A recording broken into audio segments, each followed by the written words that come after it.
Queridos irmãos e irmãs, eu gostaria nesta noite, sob a direção do Espírito Santo de Deus, refletir com os irmãos a respeito da ferida de Davi. E para tanto eu leio 2 Samuel, capítulo 11, versículo 2, quando a palavra do Senhor nos diz. 2 Samuel, capítulo 11, versículo 2. Uma tarde, levantou-se Davi do seu leito e andava passeando no terraço da casa real. Daí viu uma mulher que estava tomando banho. Era ela muito formosa. Que Deus abençoe a sua palavra, que o Senhor fale aos nossos corações, lançando luz no texto da sua palavra, para que possamos compreendê-la e aplicá-la à nossa vida. Oremos ao Senhor através de um cântico.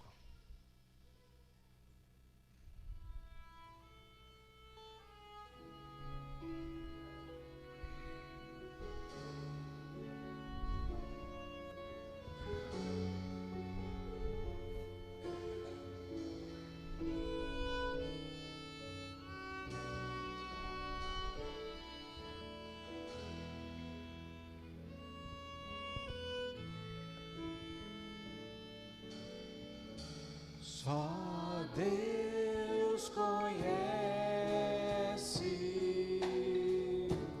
o meu viver e o que preciso receber.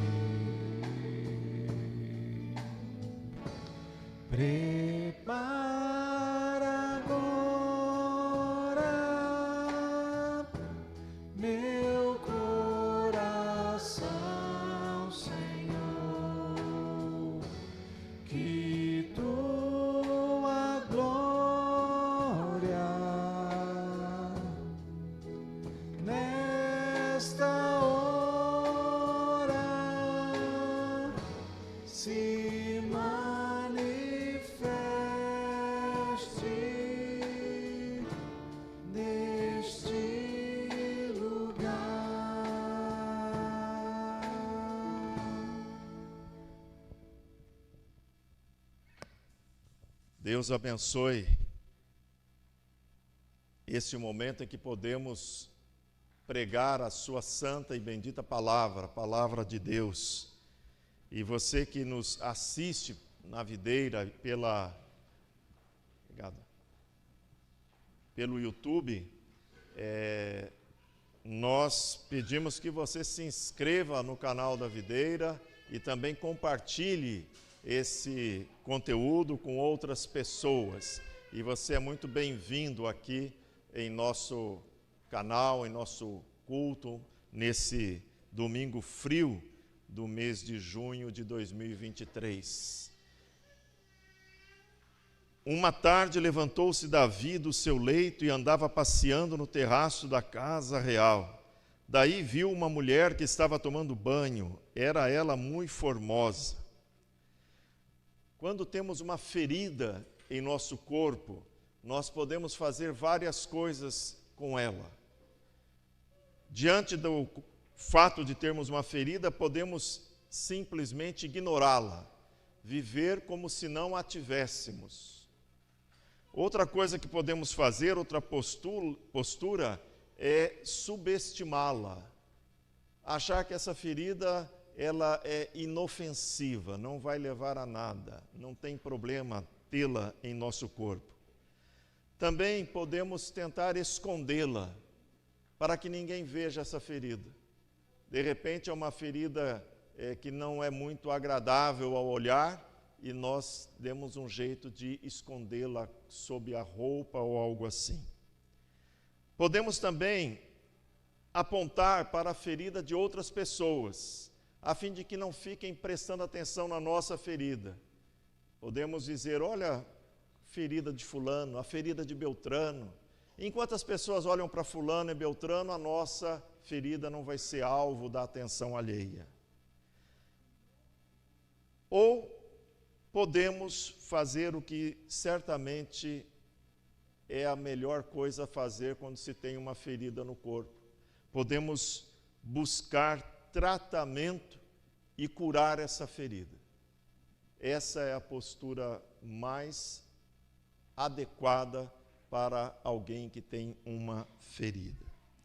Uma ferida, por menor que seja, se não tratada, ela pode levar a outros comprometimentos em nosso corpo, até mesmo à morte, dependendo do caso. Sendo assim, nós vamos hoje falar sobre uma ferida, a ferida de Davi, o rei de Israel. Davi, sem dúvida alguma, o rei que mais marcou a história da monarquia de Israel. Até os nossos dias, Davi é tido como o grande rei de Israel. Ele, Davi, foi o segundo monarca de Israel, foi ungido por Samuel, que escreveu este livro, 1ª e 2ª Samuel, narrando boa parte daquilo que ocorreu na vida de Davi no segundo livro, o 2ª Samuel. Davi, que era filho mais novo de Jessé, pertencente à tribo de Judá, e tinha também um fato bastante peculiar. Davi era neto de Rute, a moabita, e Boaz, o judeu. Então ele tinha avós que tem uma história muito bonita também na Bíblia, narrada na Bíblia. Ele nasceu em Belém, numa cidade a uns 10 quilômetros de Jerusalém, e o pai dele era um homem bastante proeminente. Tinha vários filhos, sendo Davi, como já disse, o mais novo. Quando ele assumiu o trono de Israel, ele levou para o exercício da monarquia, do seu reinado, muito do que ele aprendera como pastor de ovelhas que era, porquanto o seu ofício primeiro. E ali ele aprendeu a cuidar das ovelhas, a defender as ovelhas de animais nocivos e predadores.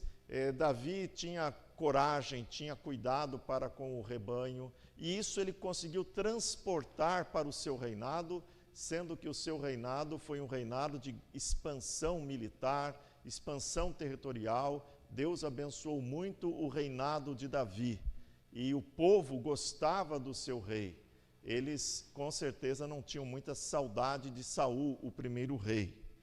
Davi foi ungido de uma forma muito marcante como rei de Israel por Samuel, ainda na casa de seu pai Jessé. Davi, era então um adolescente, e um adolescente, a Bíblia diz, ruivo, que não era tão comum assim na sua época, no seu povo. Mas Davi era um adolescente quando Deus o escolheu. Deus afirmou para ele que ele era escolhido por Deus. Foi uma surpresa para todos, para os seus irmãos, para o seu pai e, é claro, para ele também. Ele não entendia por que ele fora escolhido, porque Samuel, o grande profeta do Antigo Testamento, foi à sua casa para dizer isso e ungí-lo rei de Israel. Mesmo naquela época ainda tendo Saul como primeiro rei, mas este não estava mais sob o olhar de Deus, com a bênção de Deus. Saul cometeu tantos erros que foi desprezado e foi substituído por Davi. Conheçamos o contexto da ferida deste grande homem de Deus, desse homem que Deus escolheu, desse homem que teve um reinado segundo o coração de Deus, este homem que esteve com tantos momentos fazendo tantas coisas certas, este homem que era um poeta, além de rei, além de um general, além de um militar, mas ele era um poeta também, escreveu muitos salmos. Esse homem que era muito sensível, esse homem que, dentre tantos, ele recebeu exatamente de Deus esse título, um homem segundo o meu coração. Que homem especial foi esse? Mas este homem, Davi, tem uma ferida exposta na palavra de Deus. Samuel, o mesmo profeta que foi conduzido por Deus à casa de Jessé para ungir aquele adolescente rei de Israel e depois acompanhou o seu desenvolvimento, viu o que ele fez com Golias e tantas outras formas que Davi foi ali protegido por Deus, mesmo sendo perseguido por Saul. Samuel viu toda a história de Davi, toda a sua vida, e agora ele tem que narrar, certamente com tristeza, um momento triste na vida de Davi. Mas isso corrobora a palavra de Deus. A Bíblia não é um livro escrito para esconder mazelas, esconder erros, para favorecer este ou aquele. A Bíblia é um livro de verdades, e as verdades vêm à tona, quer queiram, quer não. Esse é um livro sério, é um livro de Deus. Deus não escreveu a Bíblia para agradar ninguém, mas para dizer que Ele é um Deus justo, que Ele é um Deus santo e deve ser temido por todos, mesmo aqueles que Ele diz, você é um homem segundo o meu coração. Davi teve uma triste, terrível ferida. Vamos para o surgimento desta ferida. Esta ferida ocorre no momento em que Davi estava no lugar errado. Se você ler a Bíblia aqui em 2 Samuel capítulo 11, o primeiro versículo diz, decorrido um ano, Samuel escreve, no tempo em que os reis costumam sair para a guerra, enviou Davi a Joabe e seus servos com ele, e a todo o Israel, que destruíram os filhos de Amon e sitiaram Rabá, porém Davi ficou em Jerusalém. Samuel faz esta observação. Davi não estava no lugar em que ele deveria estar. Ele deveria estar com Israel, ele deveria estar com o seu exército, ele deveria estar onde os reis estariam, lutando pelo seu povo. Mas Davi, por alguma razão, não quis se envolver nessa campanha militar. Ele já tinha tido tantas experiências, ele tinha tanto conhecimento de Deus, ele tinha tantas experiências com Deus, ele era um homem segundo o coração de Deus, o rei de Israel, o rei que nós sabemos que ele foi, o grande rei que ele foi. Mas nesse momento nós nos lembramos que todos pecaram e destituídos estão da glória de Deus. Davi também era um pecador como qualquer um de nós. Não existem super-homens diante de Deus, não existem homens perfeitos. E aqui nós estamos diante da imperfeição de um servo muito especial de Deus, do rei Davi. E devemos olhar para este texto e para esse contexto, olhando também para a nossa própria vida e para o nosso próprio Deus. Assim, Davi estava no lugar errado, estava no seu palácio, estava dormindo, descansando, enquanto o exército de Israel lutava freneticamente contra os seus inimigos. Quando ele devia estar na guerra, estava descansando, dormindo, tranquilo. E após um bom momento de sono, o profeta Samuel diz que à tarde, devia ser em torno de umas 3 horas da tarde, ele levanta-se do seu leito e começou a passear no terraço da casa real. Diferente das nossas casas, as casas naquele tempo, elas tinham um terraço em cima ao invés do telhado. E assim as pessoas podiam caminhar nesse terraço. Inclusive, lá em Deuteronômio é interessante, tem até um texto que a Bíblia fala, Deus ordena que se façam parapeito nos terraços para que ninguém venha a cair e a culpa por conta disso recai ao dono da casa.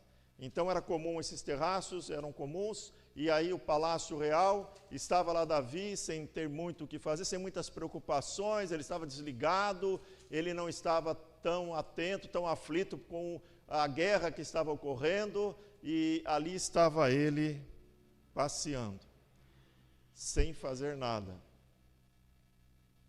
quando devia estar fazendo muito, pela função que ocupava. Davi estava também, não apenas no lugar errado, mas estava com a cabeça vazia. Na minha adolescência, eu me lembro de receber essa frase, e numa reunião de juniores, não foi nem adolescente, de juniores, naquela época tinha essa divisão, em que foi a primeira vez que eu ouvi essa frase, e alguém dizendo, olha, preencha a sua cabeça com coisas boas, com coisas de Deus, porque cabeça vazia é o quê? Oficina do diabo. O diabo trabalha, ele gosta de cabeças vazias. O diabo, quando chega numa cabeça, ela está cheia de Bíblia, o diabo já não gosta muito. Mas quando essa cabeça está vazia, ele fala, é aqui mesmo que eu vou trabalhar, e trabalha mesmo. Não é? E Davi estava com a cabeça vazia, uma verdadeira oficina do diabo. Dito isso, o pecado é uma terrível ferida da alma. Davi, nessa tarde, levantou-se, passeando no terraço, ele viu uma mulher formosa que estava tomando banho.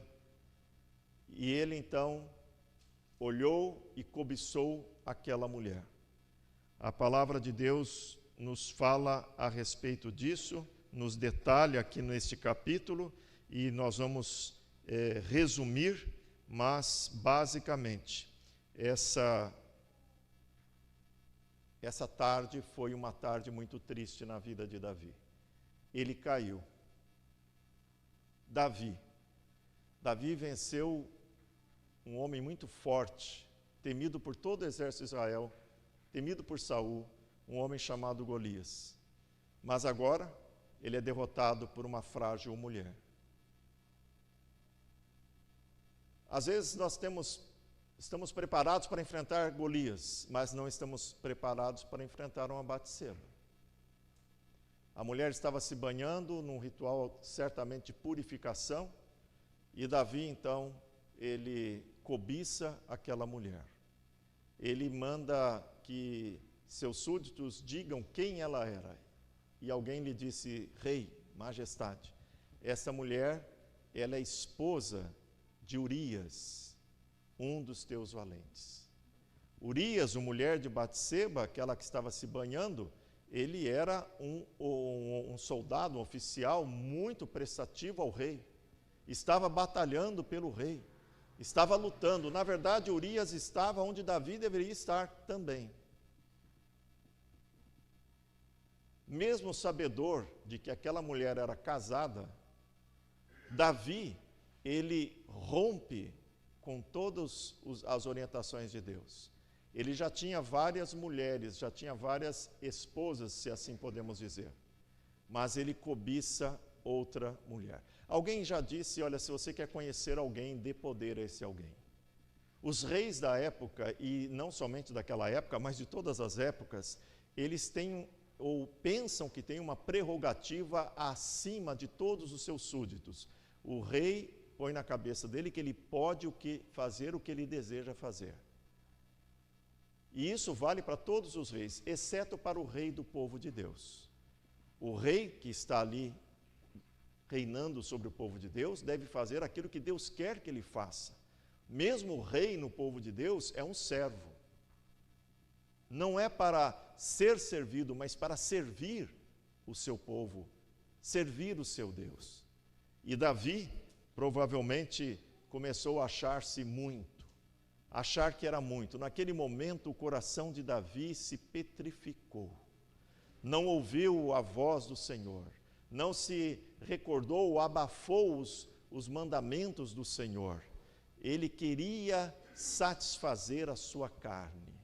Talvez o diabo tenha lhe dito, rei Davi, você é rei, todos os reis fazem o que querem, por que você não fará? Provavelmente Davi cedeu à tentação, aos conselhos do inimigo, e assim ele cai e manda chamar aquela mulher. Ela vem à sua presença e ele tem relações com esta mulher, relações de adultério com essa mulher. Passados uns meses, e aquela tarde parecia que já tinha ficado no baú da história da vida de Davi, passados alguns meses, eis que essa mulher informa ao rei, majestade, eu estou grávida. E como meu marido está na guerra, e como o Senhor se deitou comigo, o pai é o Senhor. Aí as coisas começaram a se complicar para Davi. Na verdade, começaram a se complicar quando ele estava no terraço, no lugar errado. E ele então tem ideias que tentam lidar com esta ferida já instaurada em sua vida, em sua alma. a ferida do pecado. Esta, portanto, é a ferida de Davi.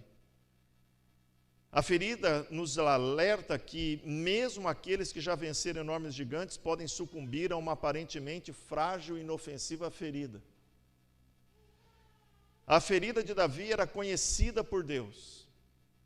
Davi passa então a tentar esconder a ferida que instalou-se em sua vida. E é interessante que essa é uma tendência de todos nós, desde o Éden. Desde a primeira ferida de pecado que a raça humana se deparou, a tentativa é de esconder. A primeira reação é de esconder. O primeiro casal, ele tentou se esconder de Deus. E Deus, até com bastante bom humor, pergunta: onde estás? Falando para Adão aparecer, como se ele, um Deus onisciente, onipresente, onipotente, não soubesse. Mas a tendência do pecado é de nos fazer cair na fantasia de esconder a nossa ferida pecaminosa. Assim ocorreu com Davi. Davi fez tudo para esconder a sua ferida. Ele até matou Urias. O contexto aqui do nosso capítulo 11, ele diz que Davi, vendo que Batseba engravidara, ele manda trazer Urias. Chamem Urias, o marido dela. E Urias vem.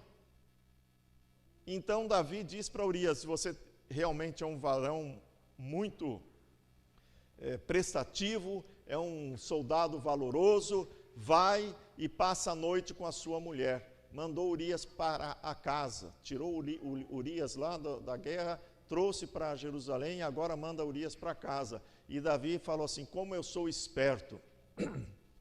Urias vai deitar, vai dormir com a sua esposa, e amanhã já está tudo resolvido, e o filho que ela tiver, eu não vou ter mais aqui, não tem exame de DNA, não vai ter essas coisas assim, vou estar tranquilo, vou resolver a situação. O pecado, ele nos leva à fantasia de que podemos resolvê-lo do nosso jeito e que vai dar tudo certo. E parece que o diabo assopra esta centelha, esta faísca, e nós temos a tendência de ouvir o inimigo. Se tem alguém que é péssimo em aconselhar como se trata uma ferida chamada pecado, nossa alma, nossa vida, esse alguém é o diabo. Ele só dá conselhos que pioram a ferida. Quando temos uma ferida dessa em nossa vida, não busquemos conselho no inimigo. Ele vai dar ideias estapafúrdias como esta. O problema é combinar com Urias, na verdade combinar com Deus. Urias vai para sua casa, mas ele não entra na casa, ele fica deitado à porta, não se deita com a sua esposa. E o rei fica sem saber, mas por que você fez isso? E Urias diz: eu não acho certo, os meus soldados estão lá batalhando, dando a vida por Israel, e eu aqui deitado com a minha esposa, eu quero ir para lá, quero lutar. De forma que Urias não se deitou com Batseba. Davi, não vendo outra saída, porque o seu plano falhara, ele então tem uma outra grande ideia: vou matar Urias. Vou matar Urias. As pessoas talvez não vão saber que ele não entrou na casa dele, e a criança vai ficar tudo certo, e o meu pecado, minha ferida vai estar resolvida. Ele manda Urias, e aí você vê aquele homem segundo o coração de Deus, aquele rei incrível de Israel, aquele homem que compunha salmos que até hoje nós usamos para louvar a Deus, para nossa inspiração. Um homem tão perto de Deus, mas um homem. E ele então tenta uma outra forma resolver seu problema. Ele tem a capacidade fria, calculista, de escrever uma carta, selar essa carta, fechá-la e selá-la, e falar para Urias entregar essa carta para o general do campo. Urias não sabia o que estava escrito naquela carta, mas ele levou para o campo de batalha a sua sentença de morte, Porque Davi disse naquela carta que Urias era um traidor e que no calor da batalha, no momento mais terrível da batalha, a ordem de Davi era para que todo o exército voltasse, recuasse e deixasse Urias nas mãos dos inimigos. Olha o pensamento, o cálculo, o plano maléfico e maligno de um homem inocente. E ele, Urias, foi e entregou aquela mensagem pensando que era uma instrução de guerra, uma palavra de incentivo do rei para o seu exército, entregou para o general leu, olhou para Urias, fechou ali, mandou Urias para frente de batalha, ordenou seus comandantes para que deixasse Urias sozinho, e assim o foi, e Urias foi morto. Alguém pode pensar, mas como Davi conseguiu dormir? Tranquilamente, porque a sua mente já estava cauterizada pela ferida do pecado. E essa ferida faz com que a mente cauterizada, o coração petrificado, completamente distante do Senhor, um pecado chamando outro pecado, e mais outro pecado, e se afundando cada vez mais no lamaçal do pecado. Davi fez de tudo para que a sua ferida ficasse escondida. Até matou Urias. Foi o autor intelectual da morte daquele inocente. Porém, Davi não escondeu a sua ferida de Deus. Ninguém nunca escondeu, ninguém nunca esconderá a ferida do pecado de Deus. Deus tudo sabe, tudo vê. Davi, nesse momento, parece que olhou para a esquerda, olhou para a direita, não viu ninguém, falou, está tudo certo, está tudo escondido. Mas se ele olhasse para cima, ele veria que Deus estava vendo tudo aquilo.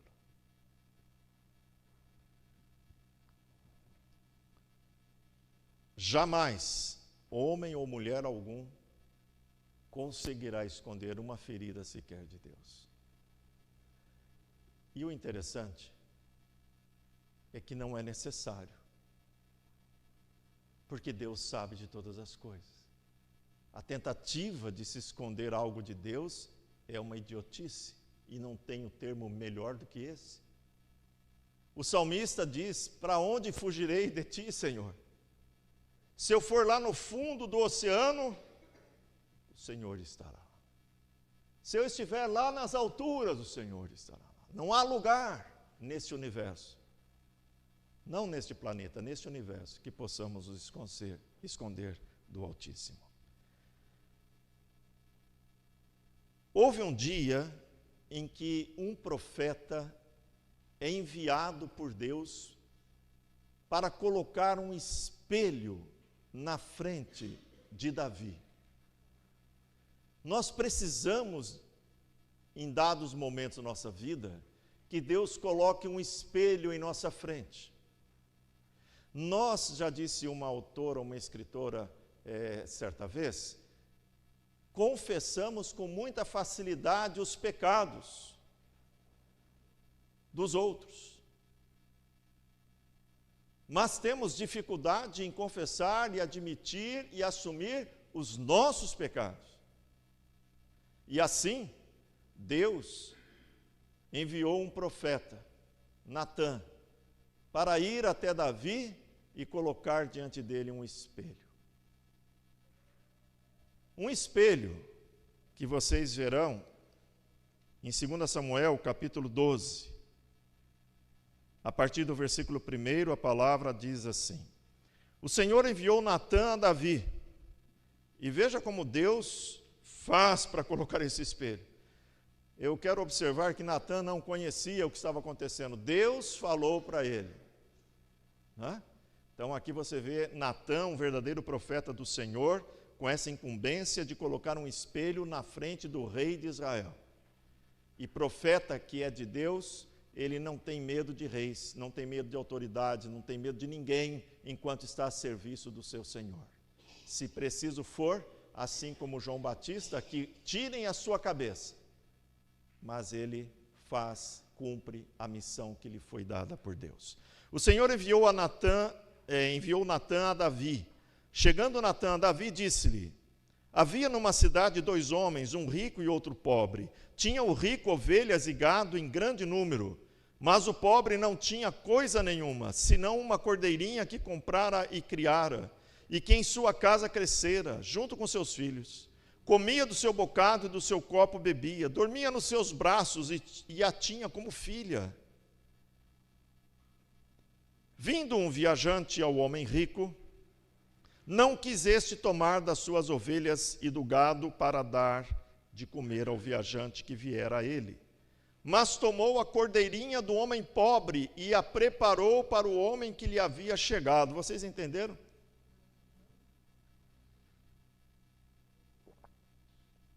O homem rico não só tinha muitos cordeirinhos, muitas ovelhas, mas também tinha gado. Era rico mesmo. E ao invés de oferecer um banquete, um jantar do seu rebanho, ele vai e pega do outro que tinha apenas uma. E não era um cordeirinho qualquer, era um animalzinho de estimação, um animalzinho que a família toda tinha grande afeição. Continua o profeta Samuel agora dizendo a reação de Davi. Então o furor de Davi se acendeu sobremaneira contra aquele homem e disse a Natã: veja só, tão certo como vive o Senhor, o homem que fez isso deve ser morto. Irmãos, o pecador, normalmente, quem está em pecado, ele é absolutamente intransigente com o pecado dos outros.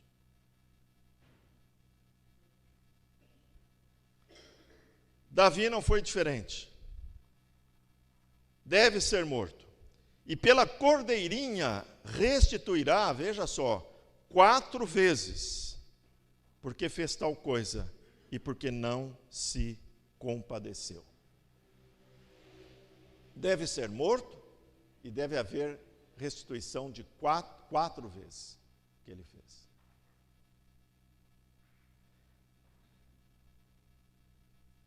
No verso 7, então disse Natã a Davi: tu és o homem.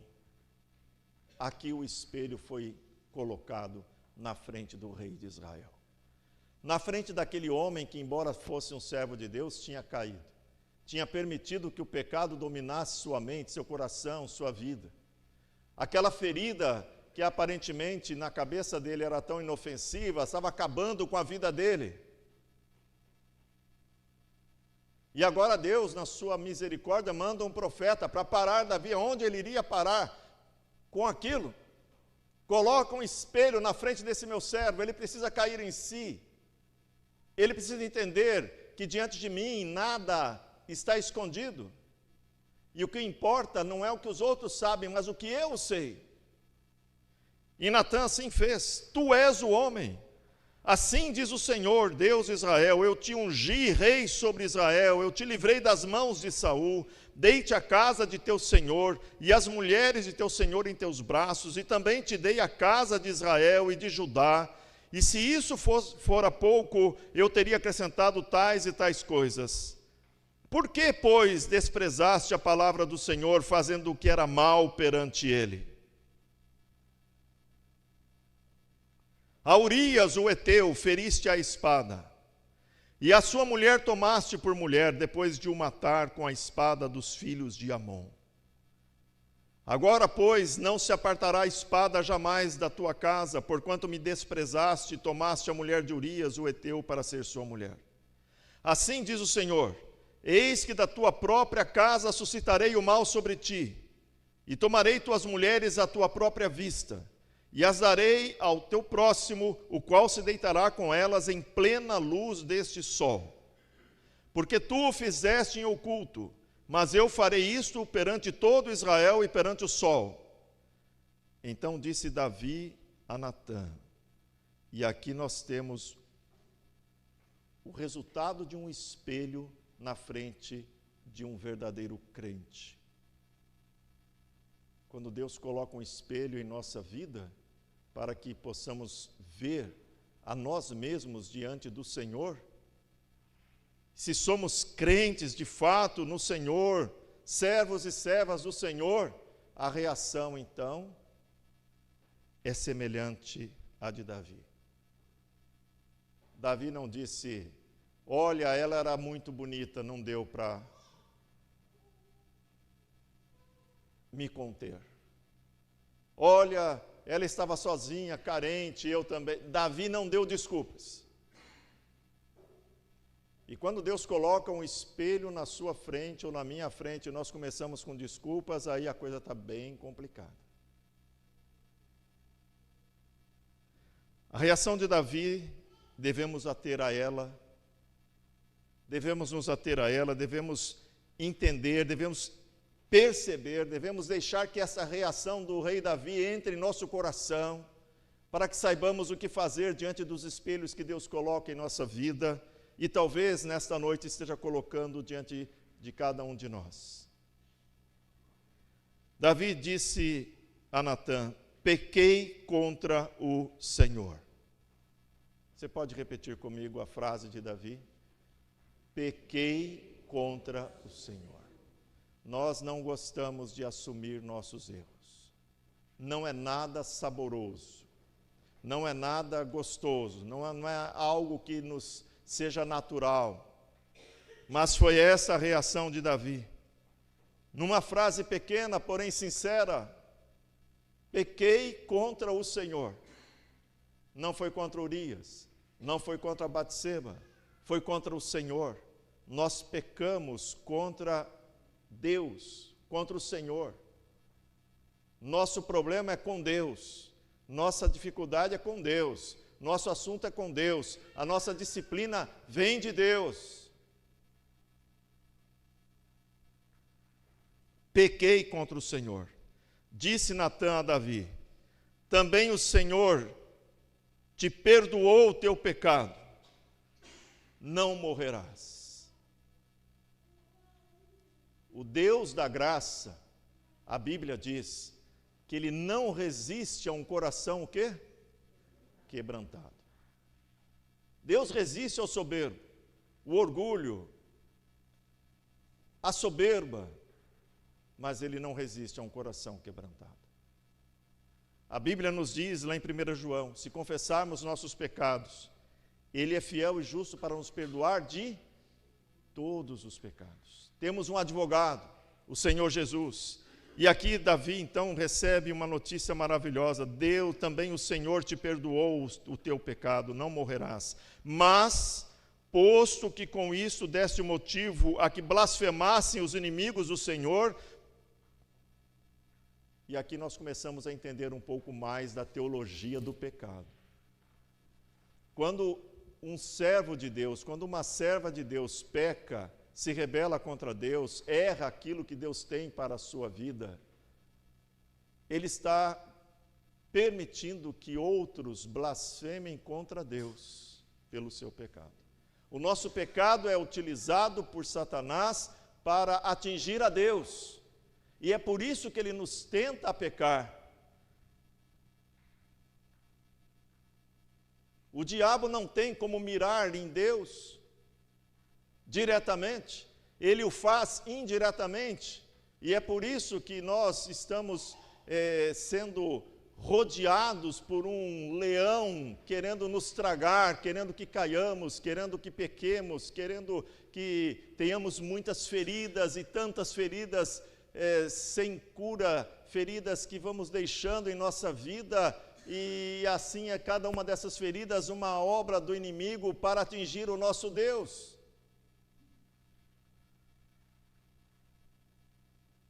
Mas posto que com isso deste motivo a que blasfemassem os inimigos do Senhor, também o filho que te nasceu morrerá. Então Natã foi para sua casa. a missão estava cumprida, de Natã. Foi lá, colocou o espelho diante do rei. Não tem rei, não tem homem poderoso, não tem mulher poderosa, não tem A, B, C ou D. Diante de Deus todos somos iguais, estamos nivelados e por baixo. E Natã fez o que tinha que fazer, fez o que Deus lhe ordenara, e ai dele se não fizesse. E então ele foi para sua casa, e creio que ele chega na sua casa e diz, olha, missão cumprida. Porque, irmãos, não é nada fácil você confrontar um rei com o seu pecado. Você tem que estar muito firme com Deus. Os reis não gostam de ouvir coisas como essa. E Natã foi lá e fez, arriscou sua vida, mas obedeceu o Senhor. E foi tranquilo para sua casa. Como Davi venceu a sua ferida? A primeira coisa que vemos e aprendemos com isso, e eu louvo a Deus porque Davi, se é uma pessoa tão importante na Bíblia, quantas coisas Deus fez nele, através dele e por ele. A Bíblia não esconde nenhum problema de Davi. Aliás, ele teve vários. Davi teve problemas sérios na sua casa. Davi teve problemas sérios no seu casamento. Davi teve problemas sérios com seus filhos. Davi teve problemas sérios na política do reino de Israel. Davi foi um homem com muitas tribulações. A Bíblia não esconde nem os acertos, nem os erros de Davi. E isso faz com que nós possamos aprender com ele. Aprender como são os mecanismos, como ele venceu a sua ferida, porque ele a venceu. Ele reconheceu a existência da ferida. É verdade, foi necessário Natã, a serviço de Deus, colocar o espelho para que ele pudesse enxergar essa ferida, e ela não era pequena. Mas ele reconhece, eu pequei contra o Senhor. E quando nós pecamos, quando temos a ferida do pecado em nossa vida, Deus só quer ouvir uma oração de cada um de nós. Eu pequei, Senhor, pequei contra ti, me perdoe. É essa oração. Nenhuma outra oração Deus ouvirá em um crente que esteja em pecado, senão da sua confissão, do seu arrependimento. Isso é o nosso Deus. Às vezes nós estamos tão acostumados e confundimos oração com lista de pedidos, que estamos em pecados e queremos que Deus os abençoe. Ele não abençoa. A bênção que Ele tem para um crente que está em pecado, para um filho, uma filha, é o seu perdão. A partir da atitude de arrependimento, de quebrantamento do filho, da filha que pecaram. Não tem outra oração, não tem outro louvor para cantar.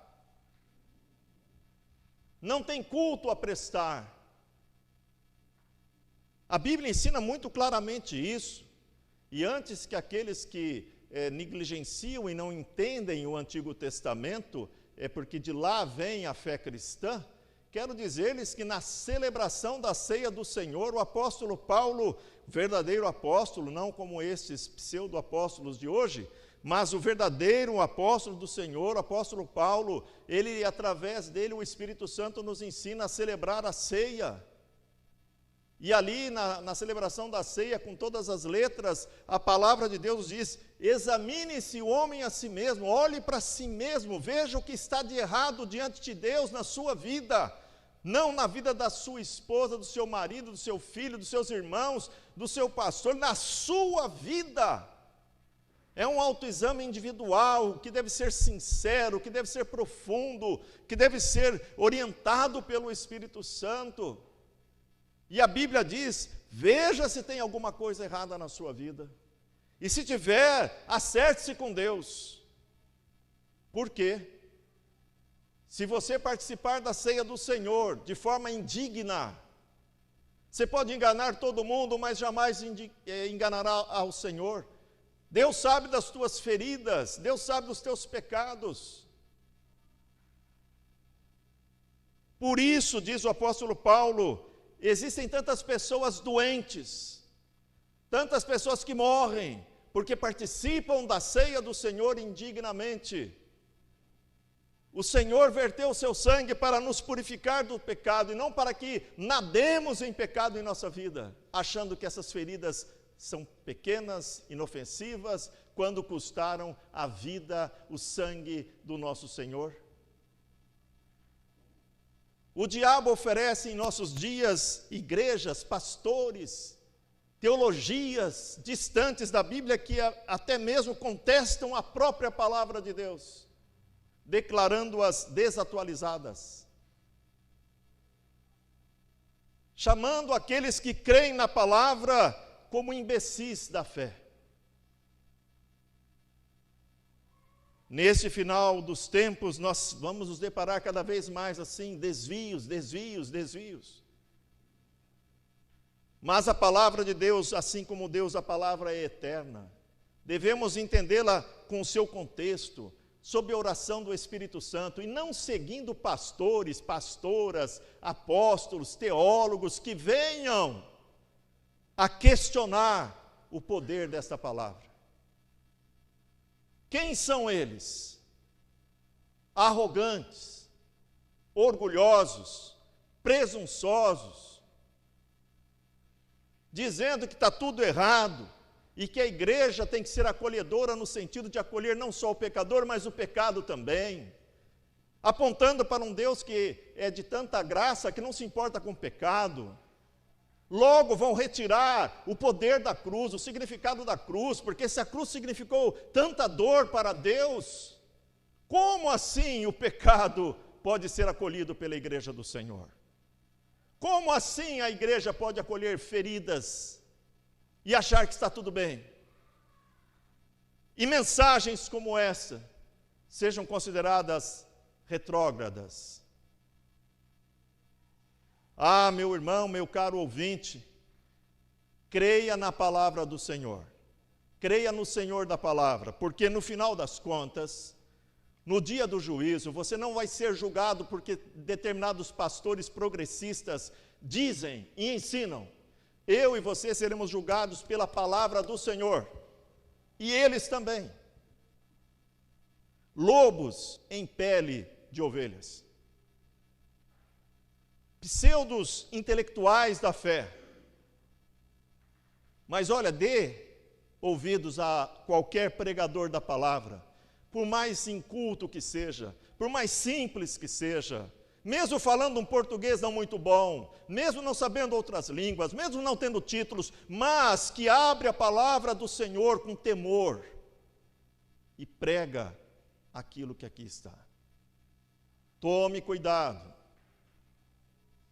Siga Jesus, não siga homens, nem a mulheres, que se dizem dele, mas que não estão em acordo com a palavra de Deus, ou querem que você desacredite na palavra de Deus.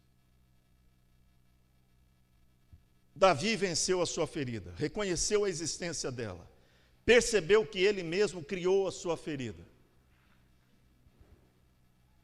O pecado é vencido quando nós reconhecemos que ele existe e reconhecemos que ele é culpa nossa.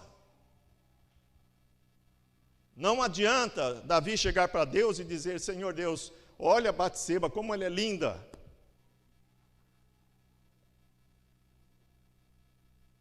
Tem que assumir,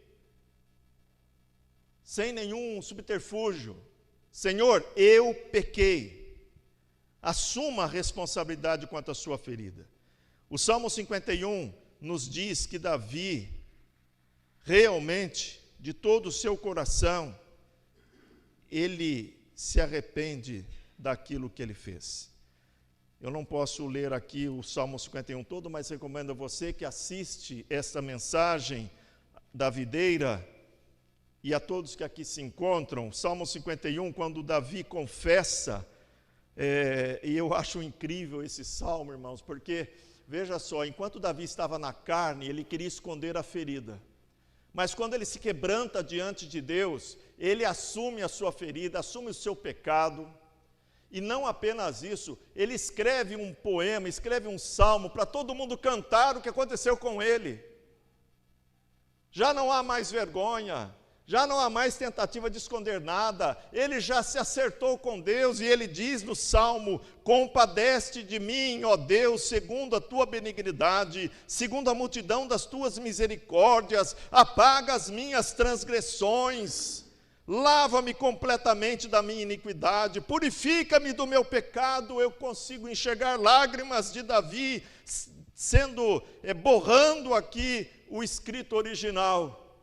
Ninguém escreve essas palavras sorrindo, só escreve quem chora. Purifica-me do meu pecado, pois eu conheço as minhas transgressões e o meu pecado está sempre diante de mim. E ele queria dizer com isso que o pecado do adultério, o pecado de Urias morrendo por culpa dele, estava na imagem, né, na sua mente, sempre e sempre. E ele pede a Deus: purifica-me do meu pecado, o meu pecado está sempre diante de mim. Pequei contra ti somente, e fiz o que é mal perante os teus olhos, de maneira que serás tido por justo no teu falar, puro no teu julgar.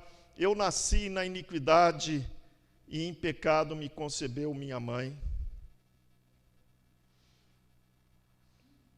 Eis que te comprases, na verdade, no íntimo e no recôndito, me fazes conhecer a sabedoria. Purifica-me com esopo e ficarei limpo, lava-me e ficarei mais alvo que a neve. Faz-me ouvir júbilo e alegria, porque se tem uma coisa que a ferida do pecado causa, é tristeza.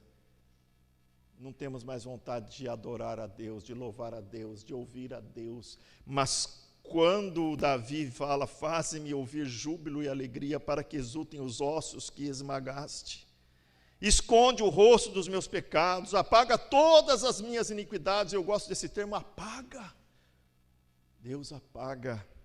Deus, quando perdoa, perdoa. Cria em mim, ó Deus, um coração puro e renova dentro de mim um espírito inabalável. Não me repulses da tua presença, nem retires o teu Santo Espírito. Restitui-me a alegria da tua salvação. Sustenta-me com o espírito voluntário, então ensinarei aos transgressores os teus caminhos, e os pecadores se converterão a ti. Este salmo de Davi foi feito ao mestre de canto, e ele foi feito quando o profeta Natã veio ter com ele, depois que ele possuiu Batseba. Davi venceu sua ferida, se arrependendo de todo o coração. A ferida do pecado não é superada sem arrependimento e sem um sincero pedido de perdão a Deus. Nós sabemos disso, mas temos a tendência de esquecer. Não podemos esquecer disso. Arrependimento, quebrantamento, confissão. A ferida de Davi lhe custou muito caro. A ferida do pecado não afeta apenas aquele que peca, mas afeta outras pessoas. Eu chamo isso de síndrome de Caim. Abel não tinha ferida nenhuma de assassinato, porém foi atingido pela ferida de Caim. Foi vítima da ferida de Caim. Urias não tinha nenhum problema. Ele estava lá no seu trabalho, guerreando, fazendo a sua parte, mas foi atingido pela ferida de Davi. Podemos sair por aquela porta desse templo e vir um assaltante, um ladrão, e nos roubar e nos dar um tiro, e somos atingidos pela ferida do pecado dele. Por isso esse mundo é injusto, por isso esse mundo tem tantas coisas terríveis. Mas, se Deus perdoou Davi, as consequências de seu pecado permaneceram. Veja você, causou a morte de um filho. Primeiro foi a morte do filho que Batseba deu à luz, estava gerando, e lá em 2 Samuel 12:15, o Senhor feriu a criança que a mulher de Urias dera à luz a Davi. Veja que o profeta Samuel diz, a criança que a mulher de Urias deu à luz. Porque Davi fez aquela criança quando ela era mulher de Urias. Samuel deixa bem claro isso. E a criança adoeceu gravemente, e ao 7º dia morreu a criança. Aqui nós vemos um momento muito difícil na vida de Davi, e ele chorou amargamente, sabendo que aquela criança estava sendo atingida por uma ferida que ele julgava inicialmente ser uma ferida tão pequena, tão inofensiva. E agora ele vê que não é. Depois surgiram outras consequências. Através de Natã, o Senhor profetizou que a espada jamais se afastaria da casa de Davi. Ele matou Urias pela espada dos amonitas. E agora a espada estaria na sua casa. Veja você que a violência não se apartou da casa de Davi. Temos Absalão. Ele assassinaria seu próprio irmão Amnon, como vingança por esse ter estuprado a irmã dele, Tamar. Tudo ali na casa de Davi. Isso fez com que Joabe matasse Absalão. E nós temos na casa de Davi uma casa muito, muito turbulenta, né? Nós vemos aqui que Absalão pôs fim à sua fuga depois de matar seu irmão Amnon, porque Amnon, ele estava se revoltando contra seu pai Davi. Absalão deitou-se com as concubinas de Davi. Lembra-se quando Natã disse, olha, Deus está dizendo que aquilo que você fez às escondidas, ele fará ao sol, e todo Israel verá. E o próprio filho dele deitou-se com as concubinas de Davi. Uma grande vergonha para a vida de Davi. Davi enfrentou tal situação com grande angústia. Ele era perseguido pelo seu próprio filho, e depois acabou vendo seu filho morto por Joabe. Então a casa de Davi foi uma casa turbulenta. Turbulenta. Aquela feridinha custou caro para Davi. Aprendamos com a ferida de Davi. E concluindo esta palavra do Senhor, eu preciso perguntar para todos nós aqui. Respondamos esta pergunta: qual é a nossa ferida? Estamos aqui falando da ferida do rei Davi, mas e a nossa? Olhemos para nós mesmos e vendo onde está a ferida ou feridas, busquemos ao Senhor em arrependimento, em confissão, e livremo-nos desta ferida, porque o sangue do Senhor Jesus nos purifica de todo e qualquer pecado, de toda e qualquer ferida da nossa alma. Não brinque com as feridas. Elas estão aí, supere-as.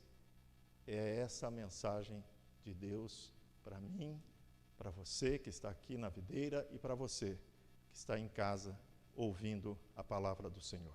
Que Deus a todos abençoe e peço que todos se coloquem em pé. Nós vamos falar com Deus. Em seguida, nosso irmão Edson terá a palavra